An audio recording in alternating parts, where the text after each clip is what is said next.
मालकीण 40 वर्षाची बाई होती. ती मला रोज 200 रुपये द्यायची आणि माझ्याकडून मालिश करून घ्यायची आणि मी खुशीनं करायचं. एक दिवस मी मालिश करताना रूम मध्ये गेलो आणि माझ्या हातात 10,000 रुपये ठेवले आणि मला म्हणू लागले, आज माझं सगळंच तू आहे आणि तू मालिश कर. आता ते 40 देतील होते आणि मी तर माझं वय आहे म्हणून मी मालिशच करायला लागलो. पण तिने जेव्हा काढायला सुरुवात केली आणि मालिश करत आमच्या घरची आर्थिक परिस्थिती ही काही चांगली नव्हती. त्यामुळे वडिलांनी माझे 5वीचे शिक्षण झाल्यावर माझे शाळेतून नाव कमी केले आणि मला एका मोठ्या गाड्यांमध्ये नोकर म्हणून कामाला ठेवले.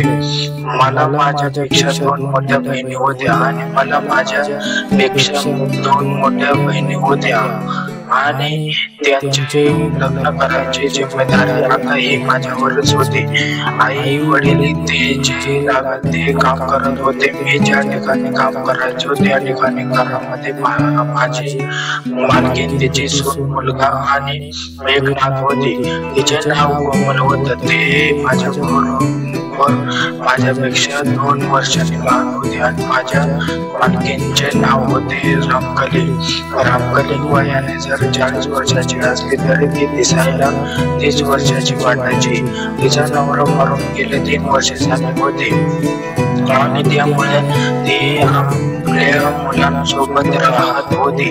तेथील वडा खूपच मोठा होता आणि मला कोमलपेक्षा 2 वर्षांनी लहान असल्यामुळे तिला मला बोलायला खूप आवडायचं. ती जेव्हा मला बोलायचे तेव्हा तिची मम्मी तिला खूप रागवायची. ती म्हणायची, जो आपल्या घरातला नोकर आहे आणि तू त्याच्यासोबत बोलत जाऊ नकोस.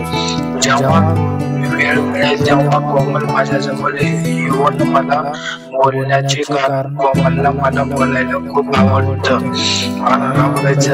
आणि आता या गोष्टी सर्व 1 वर्ष सुरळीतपणे मनाने चालू होतील आणि कोमल सुद्धा आता वयात येऊ लागली होती. एक दिवस माझी मालकीण माझ्याजवळ आली आणि माझ्या कमरेत खूप दुखत आहे, माझ्या कमरेची मालिश कर, मी तुला 200 रुपये देईल म्हणू लागले. मी हो म्हणून सोबत रूम मध्ये गेलो. आता 200 रुपये मिळणारच होते आणि पैसा हा आमच्यासाठी खूप महत्वाचा होता. एवढं काम करून सुद्धा मला महिन्याकाठी 10,000 रुपये पगार पडायचे आणि मालकीण आता 200 रुपये मला एक्स्ट्रा देणार होती. मी मालकीण सोबत रूम मध्ये गेलो. मालकीण रामकलीने माझ्या हातामध्ये लाची वाटी दिली आणि तिने घर वर करून लागली. तेव्हा मला खूपच वेगळे वाटू लागले आणि तिने वर करू लागली तेव्हा मला खूपच वेगळे वाटू लागले आणि पण मी तेवढेही काही लक्ष दिलं नाही आणि 2 तास त्या दिवशी मी मालिश करून घरी परत गेलो आणि दुसऱ्या दिवशी परत मी कामाला. तेव्हा कालच्या प्रमाणे मालकीण मला म्हणू लागली की माझे आज पण मालिश कर. आता मला एक्स्ट्रा पैसे मिळू लागले होते म्हणून मी मालिश करू लागलो होतो. असे काही दिवस निघून गेले. एका दिवशी मालकीने मला सांगितले की माझ्या पायाची मालिश कर, मी तुला आज 500 रुपये देईल. आता 300 रुपये आणखी एक्स्ट्रा मिळणारच होते आणि ते याची वाटी घेऊन मालकाच्या पायाजवळ गेलो होतो आणि मला जे दिसलं तेव्हापासून मी खूपच थरथर करू लागलो होतो. माझा वय फक्त 13 वर्ष होतं. मला अशी गोष्ट दिसली होती त्या गोष्टीचा मी कधी विचार केला नव्हता. मित्रांनो, जेव्हा मालकीने साडीवर गेली तेव्हा काहीच घातले नव्हते. ते पाहून मी धक्क झालो. मी मालिश करत होतो तेव्हा रामकली माझ्याकडे पाहत होती. मला त्याच्या पायावर समजलं होतं तिने हे मुद्दाम केले होते. तिच्या पायामागे काही ना काही उद्देश होता. कारण नुकतेच मालिश करण्यासाठी ती मला रोज आता 500 रुपये देऊ लागली होती आणि आता हे रोजच चालू होते. दिवसातून मालकीन खूप वेगळे माझ्यासोबत वागू लागली होती. रामकली साडीवर घ्यायचे तेव्हा मी खूपच वेगळ्या पद्धतीने घ्यायचे. 200 तास मालिश करून घामाने घामाघूम होऊन जायचं. ते निवांत झोपले जायचे, पण हातावर काही शांत बसत नव्हती आणि मी पण शांत बसत नव्हतो. या कारणाने नुकतेच मालिश करण्यासाठी तिने वेगवेगळे आवाजाने वाटू लागले आणि मला ते खूपच वेगळं वाटू लागलं होतं. आणि मी ते घरी जाऊन आईला सांगितलं, मला उद्यापासून कामावर ठिकाणी जायचं नाही. तेव्हा आई मला म्हणू लागली, तुला जर घरात राहायचे असेल तर तुला काम करावे लागेल. पण मी घरीही काही सर्व सांगू शकत नव्हतो. त्यामुळे मी मुद्दाम 3 दिवस कामाला गेलो नाही आणि मी दुसरीकडे कुठे काम मिळते काही पाहू लागलो होतो. एवढ्यातच मला कोमल दिसली. ती मला म्हणू लागली, तू 2 दिवस झाला तरी कामाला येत नाही, काय झालं आहे? आणि पण मी कोमलला काही सांगितलं नाही. तेव्हा तिला सुद्धा हे सांगू शकत नव्हतो.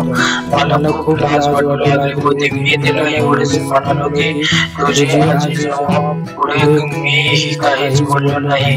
जेव्हा ती म्हणू लागली, हा माझी आजी काय, मी तर आता म्हातारी झाली आहे आणि असंही तिला बोलण्यात पण मला मनाने खूप चांगली आहे आणि गरीब लोकांची ती खूप मदत करते आणि तुझ्या नावाने आता ती 2,000 रुपये महिना काढून ठेवत आहे. तिला गरीबाची खूप दया येते ती म्हणू लागली आणि तिने तुझ्या नावाच्या आतापर्यंत 20 ते 25,000 रुपये जमा केले आहेत आणि बघ की तुला पुढच्या महिन्यामध्ये देईल. जर तुला कोणाच्या गोष्टीचा आम्हाला असेल तर मी माफी मागते. तू कोणत्याही गोष्टी कानावर घेऊ नकोस आणि उद्यापासून आम्हाला मी घरी सांगेन की तुझी तब्येत बरी नव्हती आणि तेव्हा मी आता विचारात पडलो होतो. मला काही कळत नव्हते. मी विचार करू लागलो, आता मालकीन वयस्कर झाली आहे, त्यांच्या लक्षात राहिलं नसेल आणि ते माझ्यासाठी पैसे सुद्धा जमा करत आहे.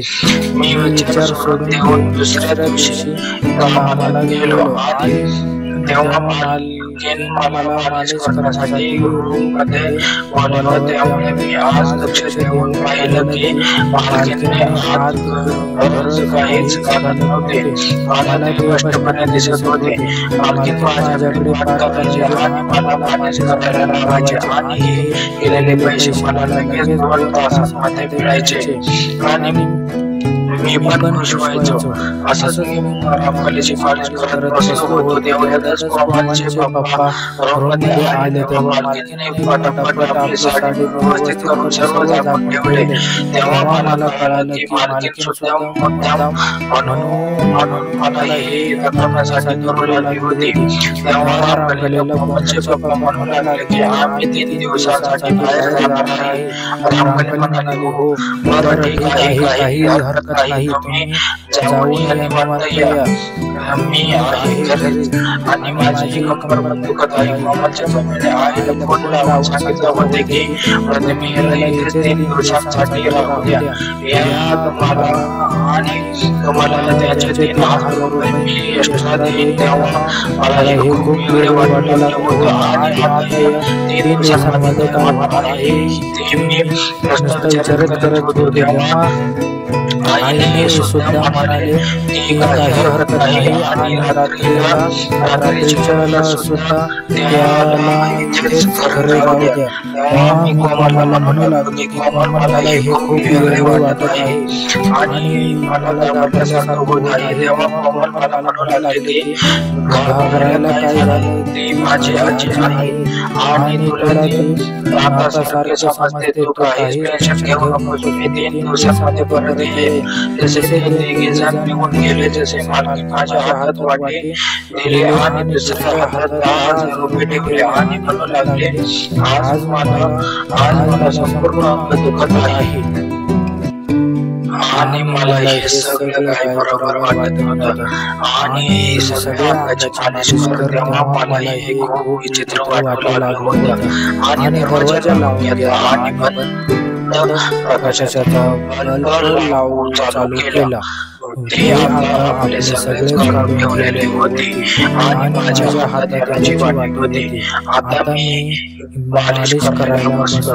त्याच्यापेक्षा आज खूप तेज जोराने आवाज काढायला लागली होती आणि मला हे बरोबर वाटत नव्हतं. मला काही कळतही नव्हतं आणि घरात कोणी एक बाहेरही नव्हते. तेव्हा ती मला म्हणाली की अरे छान थोडं जोर लावून कर. तेव्हा ती पुन्हा झोपी गेली आणि मला त्या ठिकाणी मालिश करायला लावली आणि माझ्या हातीने स्वतःच्या ठिकाणी मालिश करायला लावला आणि त्याच्यावरती दाबू लागले. मला काही कळत नव्हते. तेव्हा आतून काहीतरी पाणी आल्यासारखे मला वाटले. तेव्हा ती खूपच रडायला लागली होती आणि मला हे खूप आनंद मनसोक्त करत होत आणि नंतर शांत झाले. पण आणखी एक तासाने मला ती परत मालिश करायला लावली. पण मी थकून गेलो होतो. मला काही कळत नव्हते आणि तो पूर्ण वेळ झालेला होता. मला काही केल्याने कळत नव्हते. आता हे 3 दिवस सतत कार्यक्रम चालू होता. आणखी जोराने ओरडू लागले. मला वाटायचं की वाड्याच्या बाहेरच्या लोकांना ऐकायला जाईल पण पूर्ण उत्साहाने गरजून जायचे. मी खूप घाबरून गेलो होतो. मला काहीच कळत नव्हते. मी एकदम सुन्न झालो होतो. रामकली मालकीणीवर बसून जाऊ लागली होती आणि ती म्हणेल तसे करू लागलो होतो. 3 दिवसानंतर कोमल आणि मी घरी गेलो. मी घरी गेल्यावर ते सर्व प्रकार आईला सांगितलेला. तेव्हा आईने येऊन तिच्या सोबत खूप भांडण केले आणि धमकी सुद्धा दिली. आता मी तुझ्या नावाची पोलीस कंप्लेंट करीत आणि हे सगळं मी सांगणार आहे. तेव्हा ती खूप घाबरली आणि म्हणू लागली आहे ते मी देईन पण तू असं काही करू नकोस. काही पण करू नकोस. आईने म्हटलं की तुझ्या कोमलचा हात माझ्या मुलाच्या हातामध्ये दे आणि त्याचे लग्न लावून दे. तेव्हा ती घाबरून म्हणाली हो ठीक आहे. आणि तेव्हा आम्ही 19 वर्षाचे झालो. तेव्हा तिने लग्न लावून दिले आणि तिची पूर्ण प्रॉपर्टी माझ्या नावावर केली. आम्ही खूप श्रीमंत झालो होतो आणि मी आणि मला खूप सुखात आहे. आमचे लग्न होता 2 महिन्यामध्ये रामकली मरण पावली आणि रामकलीने मरण येण्याअगोदर तिला हौस पूर्ण करून घ्यायची होती. तिने ती पूर्ण करून घेतली होती. आणि मित्रांनो तुम्हाला आजची ही कथा कशी वाटली सांगा आणि भेटूया नेक्स्ट व्हिडिओ मध्ये.